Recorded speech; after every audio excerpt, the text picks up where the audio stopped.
Fala, Passe 9, firmeza total, aqui é o Marcelo Orosco, é um prazer estar falando com você mais uma vez. Outro dia eu postei um vídeo falando sobre temperatura e hoje não vai ser diferente. Fica comigo até o final desse vídeo que você vai entender melhor qual que é a relação da temperatura com a qualidade do produto final, aquele que sai lá no moldado, tá bom? Se você não assistiu o primeiro vídeo, acessa o canal Marcelo Orosco e encontre o melhor conteúdo da internet. Já aproveita e se inscreve aí, já deixa seu like, porque é disso que a gente vive aqui no mundo digital. Firmeza? Mas vamos lá. Cara, quando a gente fornece calor para um certo material, seja calor da resistência, seja do calor de atrito, como eu disse lá atrás, o que acontece de verdade?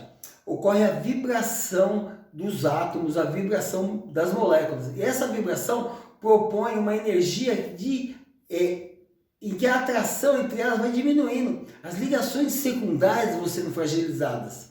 Há um ponto em que as moléculas passam a ter movimentação. Quando ocorre a troca de calor com o molde e a refrigeração, esse calor vai sendo perdido e a atração vai sendo novamente retomada. Se ligou qual que é o lance? Então, quando o material entra dentro da cavidade do molde ou quando o material está dentro do cabeçote, com excesso de temperatura, você em verdade tem um afastamento demasiado das moléculas e que ela terá que vencer durante o resfriamento. Dentro do molde, o resultado é contração. Aí se você mete uma temperatura para retirada daquele calor com veemência, em verdade você vai favorecer uma retração além da conta, o que pode tensionar a peça, pode criar bolha interna e pode criar grandes áreas de rechupre, sobretudo nos momentos de transferência de espessura, que é quando a velocidade esguicha. Muita gente acaba tentando contornar essa situação aumentando a pressão, e isso só piora a situação, porque o aumento da pressão vai aumentar o atrito entre as partículas e que vai gerar mais calor na massa polimérica e vai fazer com que aquele afastamento que eu havia dito piore um tanto mais ainda. Então qual que é o lance? Garantir que o calor necessário para a fusão venha entre 60% e 70% do atrito do cisalhamento e o restante a partir da temperatura oriunda das resistências. Como é que você faz isso? Utilizando um perfil de temperatura adequado.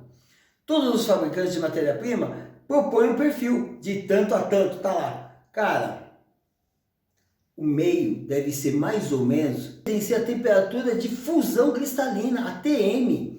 Então, você começa lá na zona de alimentação, perto do funil, a temperatura mais baixa, para que o material apenas aqueça e tenha movimento das zonas amorfas. E quando ele chega lá na zona cristalina, o cisalhamento, o atrito gerado entre as partículas, seja o suficiente para elevar a temperatura da massa polimérica à temperatura de fusão cristalina, e aí você consegue a fusão dos cristais e o derretimento do material.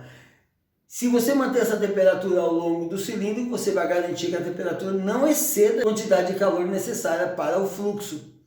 Se você fornecer mais calor ainda, vai acontecer o quê? Excesso de afastamento, o que vai se transformar em excesso de contração. Se ligou aí qual que é a função da temperatura então? Um tanto de temperatura gerada por atrito, um tanto de temperatura gerado fornecido pela resistência, esse é o controle de processo. Agora, no processo de extrusão, cara, isso piora um tanto mais. Por que acontece? O material, quando está com excesso de temperatura no cabeçote, ou seja, totalmente afastado das moléculas, né, ele não vai ser empurrado para fora, ele vai escoar para fora. E esse escoar, ele não tem compressão. Lembra do exemplo do metrô? Excesso de compressão, quando sai do cabeçote, ocorre a expansão do fundido, né? Isso é necessário para que você garanta, por exemplo, o dimensional da peça. Você está fazendo chapa, por exemplo, né? Tem que ter uma expansão do fundido para que você tenha uma normalidade de espessura ao longo do flat die ou ao longo da saída da matriz no filme polimérico, filme tubular, perdão, ou um parison controlado, porque tem que ocorrer esse inchaço do material extrudado, e é esse inchaço que garante as espessuras, garante a uniformidade, porque se ele apenas escoar, você não tem como controlar aquela medida que você ajustou, que você passou lá uma escala padrão, ela não vai ser verdadeira. Por quê? Porque as moléculas não vão expandir e vai apenas se desfazer. Entendeu qual que é o lance? garanta que o seu material tenha o calor necessário oriundo do atrito entre as partículas, do atrito entre as moléculas, do atrito entre as partículas. E que uma parte desse calor venha lá na zona de alimentação, oriundo da resistência, e no final na zona de dosagem apenas para manter essa temperatura uniforme. Espero ter ajudado você mais uma vez. Conta comigo no que for necessário. Se você tem alguma sugestão de vídeo, cara, se você tem alguma dúvida sobre o processo de transformação, sobre matéria-prima, sobre processos, sobre periféricos, cara, não morre com a dúvida. Manda a dúvida para mim, coloca nos seus comentários aí. Marcelão, tá legal isso daí, tem muito mais para falar e eu tô aqui para te ajudar a solucionar problemas na transformação do plástico. Beleza total? Grande abraço do Orosco. Fica com Deus.